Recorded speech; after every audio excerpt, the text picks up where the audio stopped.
ఇదే ఇలా తాళం వేసింది. ఏముంది, ఈ పాటికి పారిపోయి ఉంటాడు. ఇప్పుడు ఎలా పట్టుకుంటావు వాణ్ణి?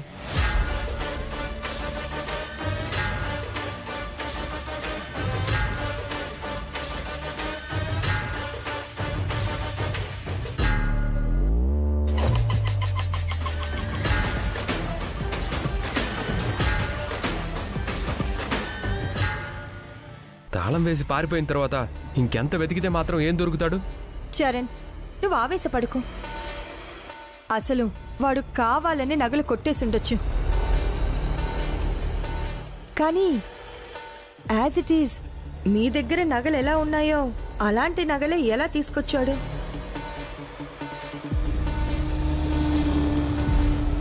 కరెక్టే. యాజ్ ఇట్ ఈజ్ నగలు వాడి దగ్గరికి ఎలా వచ్చాయి? అవి తీసుకొని వాడెలా మార్చగలిగాడు?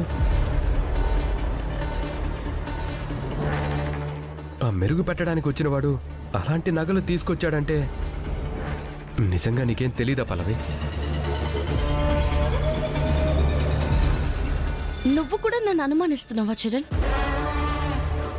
అనుమానించేవాడినే అయితే నీ మీద నమ్మకంతో వాడిని పట్టుకోవడానికి నీతో పాటు ఇక్కడ దాకా వచ్చుండేవాడినే కాదు. మరి ఎందుకలా మాట్లాడుతున్నావు చరణ్? మనం వెతుక్కుంటూ వచ్చిన వాడు దొరుకుంటే నిజమేంటో తెలిసి ఉండేది. కానీ వాడు మిస్ అయిపోయాడు.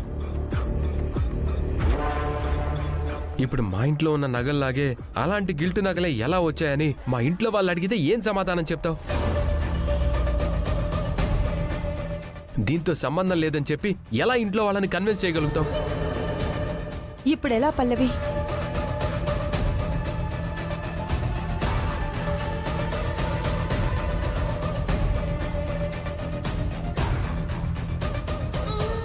ఎవరూ టెన్షన్ పడాల్సిన అవసరం లేదమ్మా.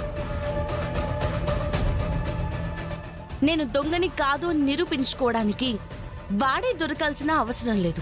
నగలు దొరికితే సరిపోతుంది కదా. నగలెక్కడున్నాయి? వాడు పారిపోయాడు కదా. వాడొచ్చినా రాకపోయినా నగలొస్తాయి. ఇంటికి వెళ్దాం పదండి. ఏయ్, ఏం మాట్లాడుతున్నావు? నీకు అర్థం అవుతుందా? నగలు లేకుండా ఇంటికి ఎలా వెళ్తావు? చెప్తున్నాను కదా నగలొస్తాయి అని. ఎలా పల్లవి? అమ్మా నన్ను నమ్ము. ఎవరైతే నేను దొంగని అని నా మీద నిందలు వేశారో వాళ్లే అందరి ముందు నేను దొంగని కాదు అని నిరూపిస్తారు. పదండి.